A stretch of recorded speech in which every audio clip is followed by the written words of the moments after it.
La Biblia debería volver a las escuelas públicas.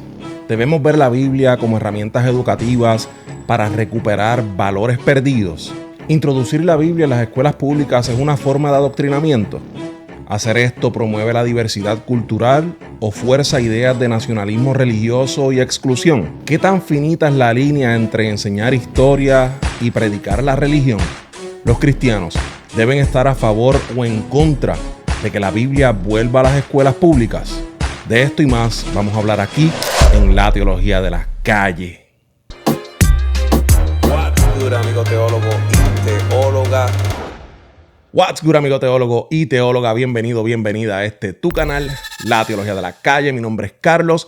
Aquí hablamos sobre dos temas específicamente: música urbana y religión, especialmente cristianismo. Si uno de esos dos temas te interesa, considera darle like a este video, suscribirte a este canal y seguirnos en todas las redes sociales como La Teología de la Calle. Hoy tenemos un tema súper interesante que es: ¿debe la Biblia regresar a los salones de escuela pública? Bueno, vamos a ver. Primero, lo primero.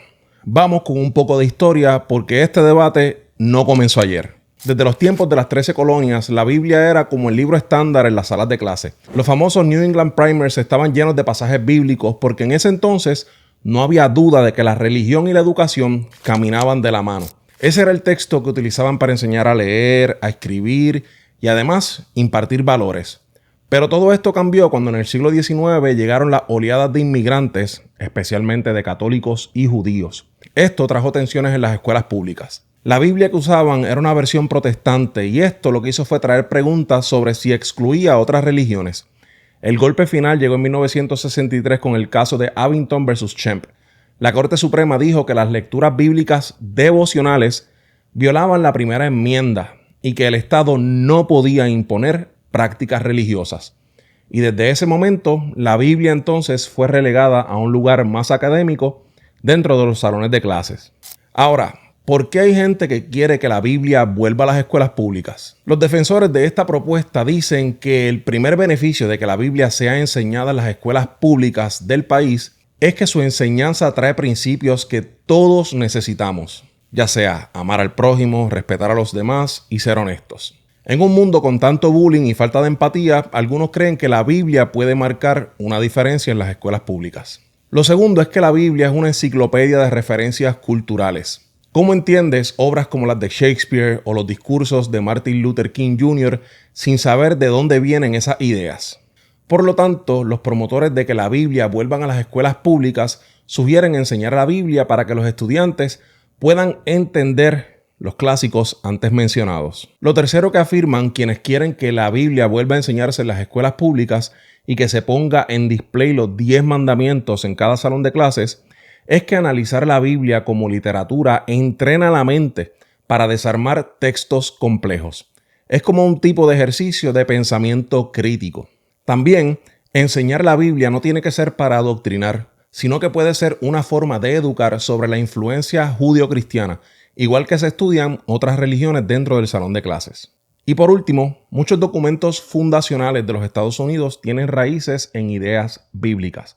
Saber de la Biblia podría ayudar entonces a entender de forma más precisa la historia y los valores de este país. Pero como todo en la vida, también hay personas que argumentan lo contrario y que lo mejor es dejar la Biblia fuera de las escuelas públicas. Aquí están los argumentos en contra. El primer argumento es que la Constitución dice claramente que el gobierno no puede favorecer una religión sobre otra. Meter la Biblia entonces en las escuelas públicas para lecturas devocionales y enseñanzas dogmáticas podría ser visto como violar esta ley primordial. La segunda razón es que en una sociedad diversa, ¿qué pasará con los estudiantes que no son cristianos o que no creen en nada? ¿Los dejarán fuera? No se puede. Esto es bastante controversial cuando se entiende que el gobierno debe ser un ente secular, o sea, que no favorezca la enseñanza dogmática ni devocional de ninguna religión por encima de otras creencias. Una tercera preocupación es que aunque la intención sea enseñar la Biblia de forma académica, siempre existe el riesgo de que alguien empiece a predicar. También, ¿qué pasará cuando las interpretaciones choquen entre sí? La Biblia puede ser unificadora, pero también puede dividir. dentro de un mismo plantel escolar pueden enseñarse diferentes cosas y que diferentes maestros tengan diferentes interpretaciones y dogmas sobre la Biblia y la fe cristiana. ¿Qué hace el estudiante entonces? ¿A quién le cree? ¿Al maestro o la maestra que mejor le caiga? Bueno, por último, estas personas argumentan que las escuelas públicas ya tienen problemas con el presupuesto. ¿Es realmente necesario invertir tiempo y dinero en enseñar la Biblia? Ahora es donde este debate se pone más fuerte. Algunos críticos advierten que traer la Biblia de vuelta a las escuelas públicas podría abrir la puerta al adoctrinamiento religioso. Recuerden que esto está pasando en los Estados Unidos, donde el tema de la relación entre el racismo y la religión están creciendo. Lo que lleva entonces a muchos a preguntarse, ¿qué pasa con el nacionalismo blanco?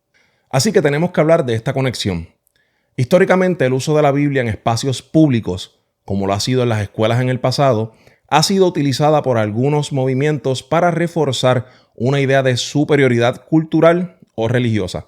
Por ejemplo, durante el siglo XIX, algunos defensores del uso de la Biblia en las escuelas promovían una narrativa de que los valores protestantes eran esenciales para la verdadera identidad estadounidense. Esto entonces dejaba fuera a inmigrantes católicos, judíos y de otras minorías religiosas. En el presente, algunos movimientos nacionalistas blancos citan la Biblia para justificar políticas excluyentes, argumentando que Estados Unidos debe volver a ser una nación cristiana y o de personas blancas anglosajonas. Lo que quiere decir que aquí el riesgo no está en usar la Biblia como texto educativo. El riesgo es que se haga de la Biblia un arma para reforzar entonces divisiones culturales y raciales. ¿Cómo vamos a saber qué maestro realmente quiere enseñar la Biblia y quiénes quieren utilizarla como un arma para demonizar a otras personas de diferentes culturas, religiones y etnias? Entonces, ¿la Biblia debería estar en las escuelas públicas? Por un lado, podría ser una herramienta para enseñar valores, cultura e historia. Pero por otro lado, existe el riesgo de cruzar la línea hacia el adoctrinamiento o excluir a quienes no comparten la fe cristiana. ¿Dónde trazamos la línea entre la educación y la imposición? ¿Cómo aseguramos de que el salón de clases sea un espacio educativo para todos y para todas? Lo que me lleva entonces al último punto, pero no menos importante. La educación bíblica y espiritual de nuestros hijos e hijas no depende ni del gobierno ni de las escuelas. Lamentablemente, en el pasado, muchos padres confiaban la educación espiritual de sus hijos en sus líderes religiosos. De hecho, Barna Group encontró que el 72% de los padres que asisten con sus hijos a la iglesia confían la educación espiritual de estos a la comunidad de fe. Pero ahora que el secularismo ha ido aumentando en los Estados Unidos, ¿quién educará entonces a los niños en la fe? Los maestros. Maestros con inclinaciones nacionalistas. Maestros que profesan y practican otra fe. Lo que nos lleva a una conclusión lógica. Independientemente de que la Biblia regrese a las escuelas públicas o no, la Biblia debe regresar a los hogares. Los padres tienen el deber y la responsabilidad de prepararse para educar a sus hijos e hijas en temas de fe. Tanto Barna Group como Lifeway Research muestran que solo el 20% de los padres encuestados se sienten apoyados o entrenados por su iglesia y líderes religiosos para la tarea de educar a sus hijos en la fe cristiana. Padre y madre que me escuchas, antes de debatir sobre si la Biblia debe o no debe entrar en las escuelas públicas y en el salón de clase, hagamos todo nuestro esfuerzo disciplinándonos a nosotros mismos en la Biblia y para enseñarle en casa a nuestros niños y niñas lo que afuera seguramente alguien no le enseñará o le va a enseñar mal. Así que, por favor, déjame saber en los comentarios cuál es tu opinión. Bueno, amigo teólogo y teóloga, esto ha sido todo por hoy. Este tema yo sé que es súper controversial y candente. Por favor, déjame saber tu opinión en los comentarios. Y antes de irnos, recuerda seguirnos en todas las redes sociales como La Teología de la Calle, especialmente en Instagram y TikTok, donde allí estamos compartiendo contenido de manera diaria, creando una comunidad de teólogos y teólogas, de personas interesadas en música urbana y religión, especialmente cristianismo, y queremos que tú seas parte de esta comunidad de teólogos y teólogas. Mi nombre es Carlos Irizarry, gracias por estar aquí con nosotros. Será entonces hasta una próxima ocasión. Te envío un fuerte abrazo. Dios te bendiga.